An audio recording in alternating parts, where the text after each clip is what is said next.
Ladies and gentlemen, I wish to thank you on behalf of my client for listening to the testimony in this case. I know it's been difficult, and I know you have been very patient, and I know you have and will consider all the evidence. My client thanks you, and his family sitting here in the front row. I wish for me to thank you.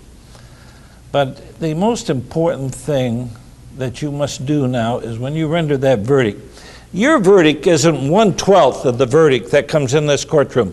Whatever verdict that is enunciated, that is your verdict. Remember that. In the nights ahead and the days that come forward, the verdict that you articulate here in this courtroom, be satisfied, be pleased, be happy, and remember, that's forever. That's forever. What I did in this courtroom is just for the moment. But your verdict will be forever. I like to close because I've always done this, especially when I have a young man who hasn't had the best of all the good things in life, who has suffered a demeaning life, and they use the word dysfunctional. I don't know quite what that means, but if there ever was a dysfunctional situation, a family he's come from, that he is it. Remember, this happened 3 days after he turned 16. He saw the cruelty his mother persevered. He saw what happened.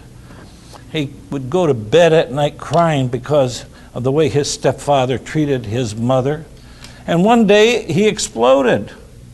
Where were we when all this was happening? We were home. We were at our jobs. We were playing golf. We were doing other things. So that boy sitting over here was being tormented. And finally one day, when his stepfather was chasing him, he took the gun. He pulled the trigger. If we could have stopped the film at that moment, and he would have called me up and he said, "Mr. Abood, my stepfather's chasing me. I think he's going to kill me. I have a gun in my hand. What should I do?" And I know I'll be criticized for this. I would have said, "Pull the trigger. Pull the trigger."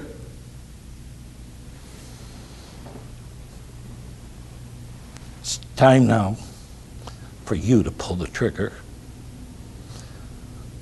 in articulating this verdict.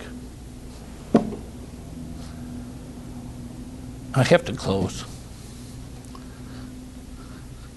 In men whom men condemn as ill, I find so much goodness still. In men whom men pronounce divine, I find so much sin and blood. I hesitate to draw the line between where God is not.